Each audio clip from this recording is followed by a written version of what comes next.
Chapter 7 of The Darkening Age by Catherine Nixey. To despise the temples. The weakness of paganism as a religion is manifest. It was bound in the end to give way to a higher creed. Gilbert Grindle, The Destruction of Paganism in the Roman Empire, 1892.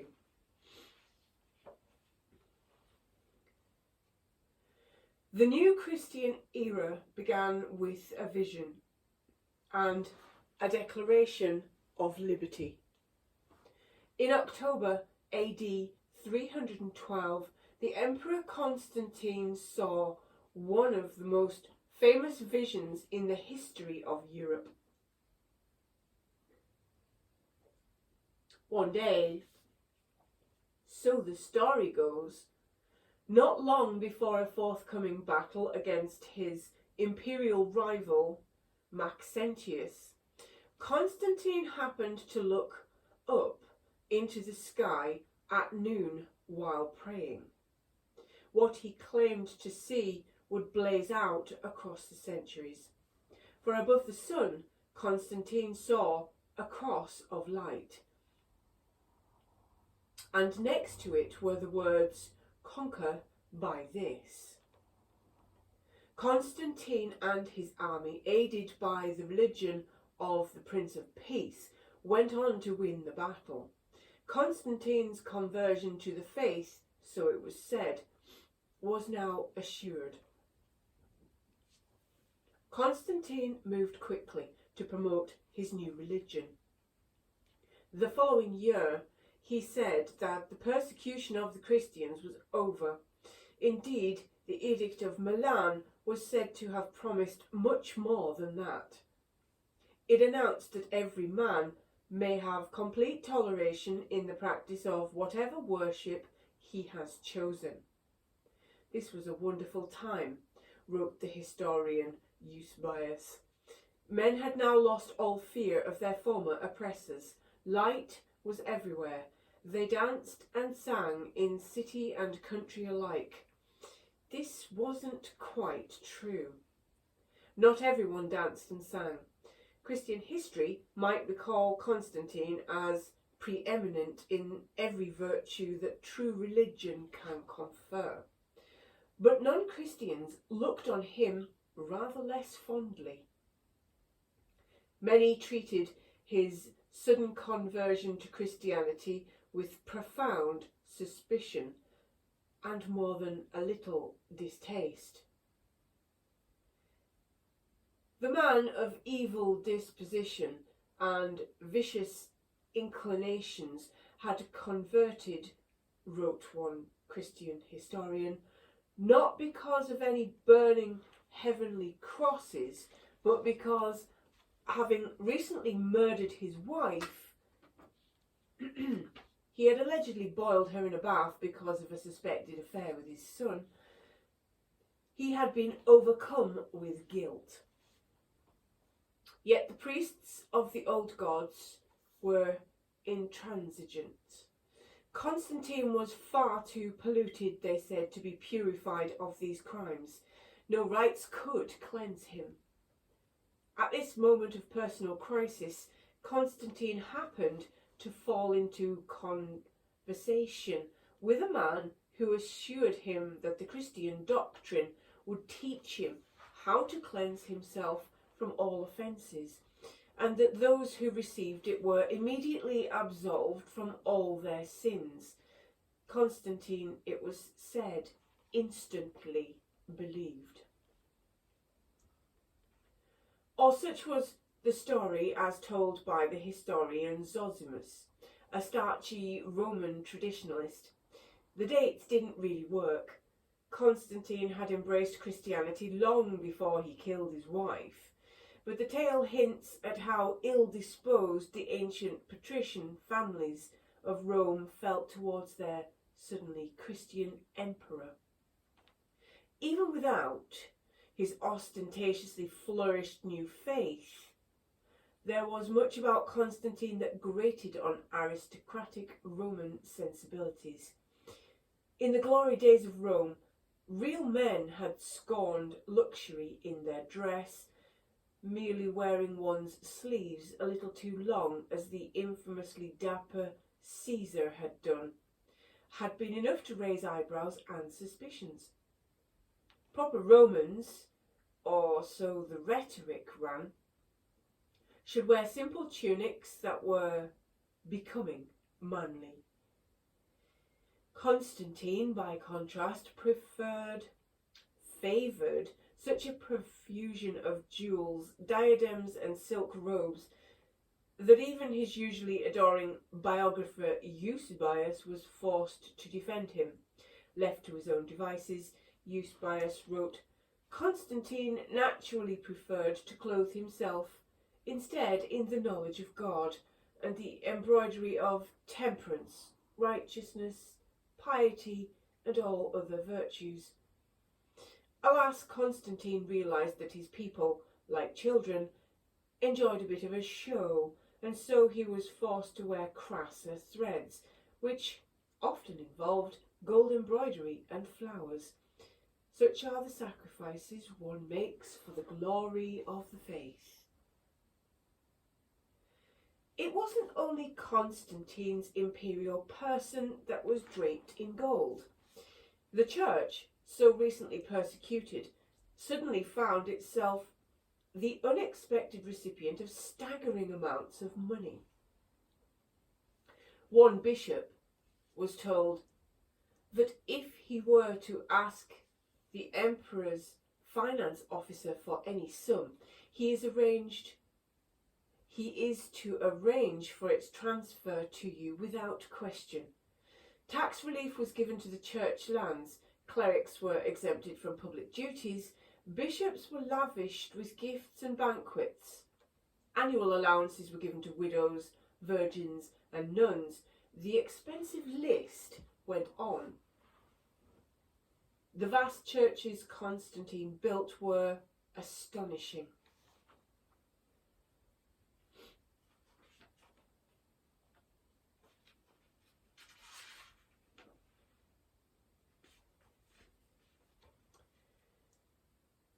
The decorations really are too marvellous for words, wrote one awed pilgrim to the Church of the Holy Sepulchre. All you can see is gold and jewels and silk. The magnificent building itself was decorated with gold, mosaic and precious marble. These buildings spoke volumes about where Constantine's allegiances now lay. They were sermons in stone, as the modern historian Peter Brown has beautifully described them. This was about architecture, but it was also about intent. The funds for all this had to be found from somewhere. Now Constantine turned to those accursed and foul people who had chosen to stubbornly hold themselves back from Christianity and continue visiting their sanctuaries of falsehood. In other words, those people who would soon be called pagans. The means by which Constantine chose to take some of his wealth was simple and humiliating. He demanded that the state statues be taken from the temples. Christian officials, so it was said, travelled the empire, ordering the priests of the old religion to bring their statues out of the temples. From the 330s onwards, some of the most sacred objects in the empire started to be removed. It is hard today to understand the enormity of Constantine's order. If Michelangelo's Pieta were taken from the Vatican and sold, it wouldn't be considered a terrible act of cultural vandalism, but it wouldn't be sacrilege, as the statue is not in itself sacred. Statues in Roman temples were. To remove them was a gross violation, and Constantine knew it. Indeed, the insult was part of the attraction. Many of Constantine's subjects still feared and venerated their vain idols. Why wouldn't they? The history of Greco-Roman cult stretched back a millennium and more, long before the pages of Homer into prehistory. The upstart Christianity had been around for a mere 3 centuries. Constantine had only taken up this superstition 2 decades before. The possibility that Jesus would triumph over all other gods would, at the time, have seemed almost preposterous. Constantine was faced with an intransigent population who insisted on worshipping idols at the expense of the risen Lord. He realised that conversion would be more easily accomplished if he could get them to despise their temples and the images contained therein. And what better way to teach wayward pagans the vanity of their gods than by cracking open their statues and showing them that they were quite literally empty. Moreover, a religious system in which sacrifice was central would struggle to survive if there was nothing to sacrifice to. There was good biblical precedent for his actions. In Deuteronomy, God had commanded that his chosen people should overthrow altars, burn sacred groves, and hew down the graven images of the gods. If Constantine attacked the temples, then he was not being a vandal. He was doing God's good work. And so it began. The great Roman and Greek temples were, or so Eusebius said, broken open and their statues brought out, then mutilated. Officials scraped off the material which seemed to be usable, purifying it by smelting with fire, then poured the precious metal into the public purse. The valueless remains were left for the superstitious to keep as a souvenir of their shame. The emperor, however, didn't stop there. The temples themselves were attacked. Their doors were removed at his order. Others had their roofs stripped. Others were neglected, allowed to fall into ruin or destroyed. One shrine was demolished. A temple at Cilicia was razed to the ground. According to Eusebius, Constantine's plan worked and nations and citizens spontaneously renounced their former opinion. The word spontaneous seems in the context a little tenuous. Not all the temple statues were melted down. The tyrant Constantine also had an eye for art, and many objects were shipped back as prize baubles for the emperor's new city, Constantinople. Constantine, like Alexander the Great, was not one for self-effacement. The Pythian Apollo was put up as a contemptible spectacle in one square. The sacred tripods of Delphi turned up in Constantinople's hippodrome, while the muses of Helicon found themselves relocated to Constantine's palace. The capital looked wonderful. The temples were desecrated. As his biographer wrote with satisfaction, Constantine confuted the superstitious errors of the heathen in all sorts of ways. And yet, despite the horror of what Constantine was asking his subjects to do, there was little resistance. To carry this project into execution, he did not require military aid, records the chronicler Sozomen. The people were induced to remain passive from the fear that, if they resisted those edicts, they, their children, and their wives would be exposed to evil. Constantine, as his nephew the apostate Emperor Julian would scornfully say, was a tyrant with the mind of a banker. His destruction emboldened other Christians, and the attacks spread.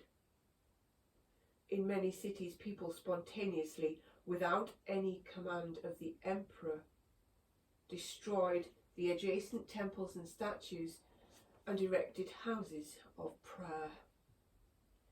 Christianity could have been tolerant. It was not preordained that it would take this path. There were Christians who voiced hopes for tolerance, even ecumenicalism. But those hopes were dashed. For those who wish to be intolerant, monotheism provides very powerful weapons. There was ample biblical justification for the persecution of non-believers. The Bible, as a generation of Christian authors declared, is very clear on the matter of idolatry. As the Christian author Firmicius Maternus reminded his rulers, perfectly correctly, there lay upon emperors an imperative necessity to castigate and punish this evil. Their severity should be visited in every way on the crime. And what precisely did God advise as a punishment for idolatry? Deuteronomy was clear. A person indulging in this should be stoned to death. And if an entire city fell into such sin, again, the answer was clear. Destruction is decreed. The desecration continued for centuries. In the 5th century AD, the colossal statue of Athena, the sacred centerpiece of the Acropolis in Athens, and one of the most famous works of art in the empire, was torn down from where she had stood guard for almost 1,000 years and shipped off to Constantinople. A great coup for the Christian city and a great insult to the pagans. The act of imperial defilement haunted the dreams of one Athenian philosopher. He had a nightmare in which Athena, now homeless, came to him, seeking shelter. Other philosophers who so loathed this aggressive new religion that they could not bring themselves to even say the word Christian, took to calling them the people who move that which should not be moved.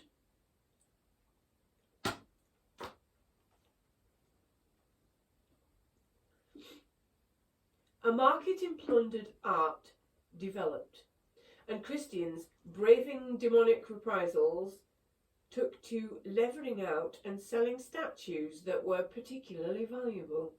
In their turn, polytheists, realising that a good artistic pedigree might save a statue from mutilation, started chiselling false attributions into statues' bases.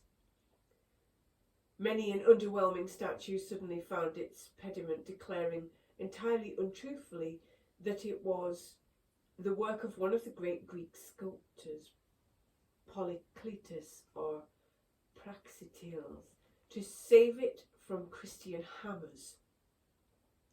Some managed to joke about all of this. As the Greek poet Palladas archly observed as he looked at a fine array of gods in the house of one wealthy Christian, the inhabitants of Olympus, having become Christians, live here undisturbed, for here at least they will escape the cauldron that melts them down for petty change. Later, Christians liked to tell a story. Many years ago, they said, there had been 7 good Christian men who lived in the Christian city of Ephesus. Those were terrible days to be a Christian. The Emperor Decius was on the throne, and he had announced, so the story goes, that all Christians must sacrifice to the gods or be killed. Hearing this, the 7 brothers were filled with sorrow, but being good Christians, they refused to sacrifice and hid instead in a cave in a nearby mountain, where they began to pray. Decius, hearing of this, grew angry.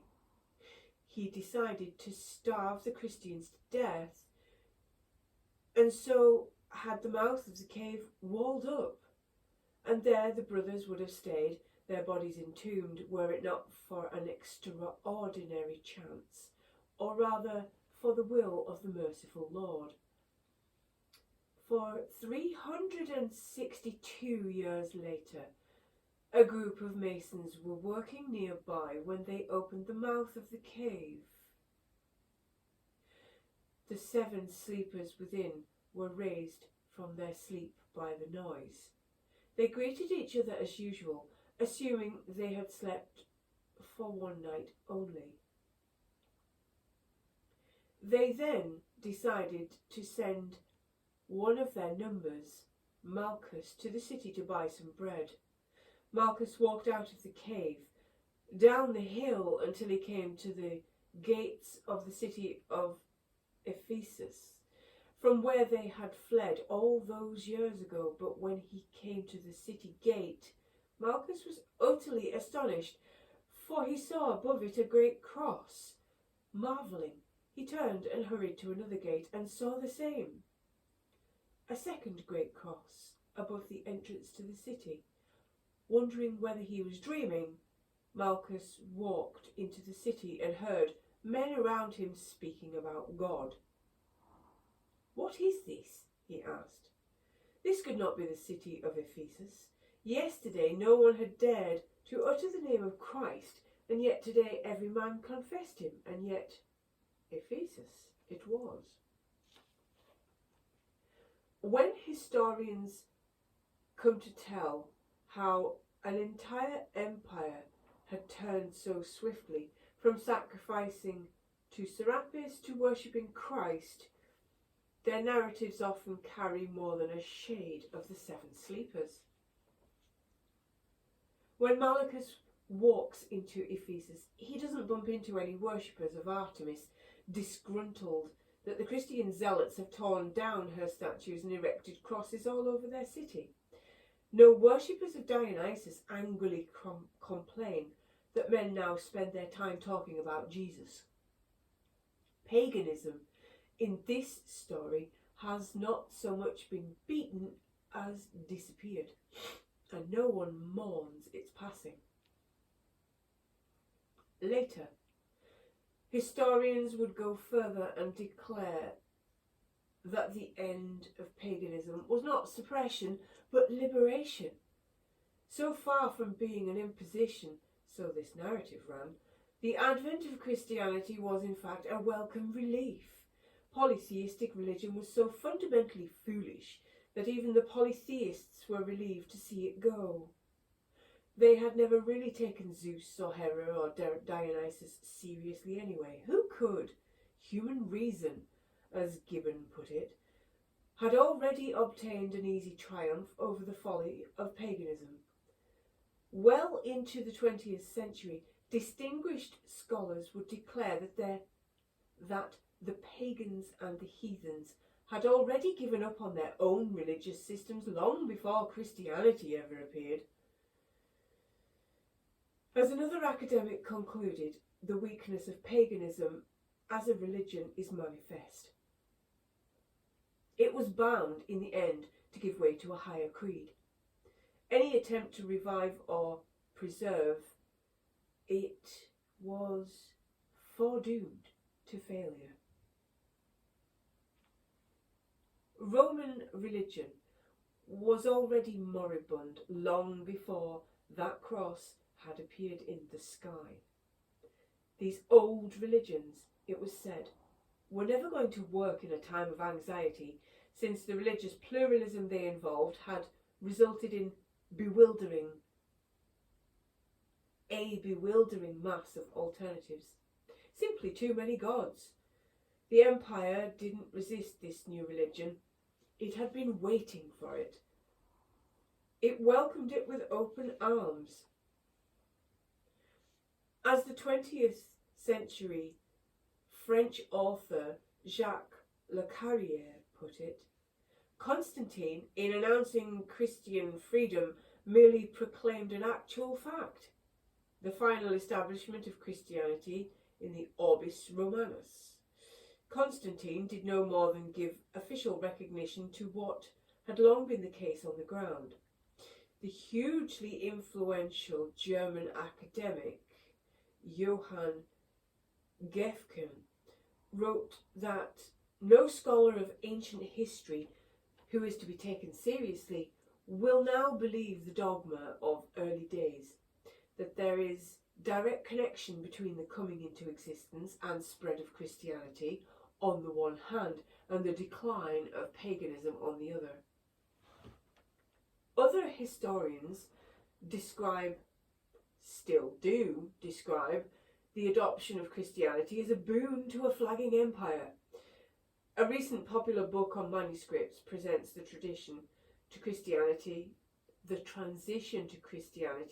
as a sort of pragmatic civic regeneration scheme, explaining that under pressure from barbarian attack, Rome saved its identity by reinventing itself as a Christian empire. Christianity in these accounts was not a sudden imposition, it was a relief, a salvation. Modern historians glibly refer to the moment of Constantine's conversion as the end of persecution. The phrase triumph of Christianity is used frequently, uncritically, and with positive overtones. This is quite simply not true. Empires of tens of millions of people do not abandon religions that they have observed for over a millennium, almost overnight, without at least some disturbance. The Roman Empire was no different. Many did convert willingly and happily to Christianity, whatever conversion meant in this period, but many did not. At the moment when Constantine had supposedly seen that flaming cross, the vast majority of the empire was not Christian. Precise numbers are very hard to judge, but Christians at that moment were very much in the minority. It had been estimated they made up as little as between 7 and 10% of the empire's total population. That means that only about 4 to 6 million people out of a population of roughly 60 million were Christian. That left over 50 million to be converted. The idea that everyone in the empire celebrated the fact that a Christian now wore the imperial purple is nonsense. Were these tens of million people singing and dancing in the streets and looking at each other with smiling faces and shining eyes as their temples were being smashed? It seems unlikely. Yet, historians have shown a magnificent indifference to their reactions. History is written by the winners, and the Christian victory was absolute.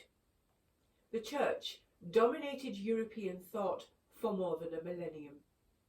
Until 1871, the University of Oxford required that all students were members of the Church of England, while in most cases to be given a fellowship as in an Oxford college one had to be ordained. Cambridge was a little freer, but not much. This was not an atmosphere conducive to criticism of Christianity, and indeed in English histories there was little. For centuries The vast majority of historians unquestioningly took up the Christian cause and routinely and derogatorily referred to non-Christians as pagans, heathens, and idolaters. The practices and sufferings of these pagans were routinely belittled, trivialised, or more often entirely ignored. As one modern scholar has observed, the story of early Christian history has been told almost wholly on the basis of Christian sources. But look for a moment at the spread of Christianity from the other side, and what emerges is a far less easy picture.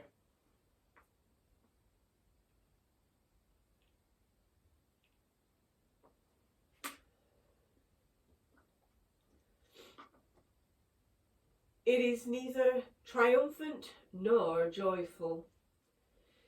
It is a story of forced conversion and government persecution. It is a story in which great works of art are destroyed, buildings are defaced, liberties are removed. It is a story in which those who refused to convert were outlawed, and as the persecution deepened, were hounded and even executed by zealous authorities. The brief and sporadic Roman persecutions of Christians would pale in comparison to what the Christians inflicted on others, not to mention on their own heretics. If this seems implausible, then consider one simple fact. In the world today, there are over 2 billion Christians. There is not one single true pagan. Roman persecutions left a Christianity vigorous enough not only to survive but to thrive and to take control of an empire. By contrast, by the time the Christian persecutions had finally finished, an entire religious system had been all but wiped from the face of the earth.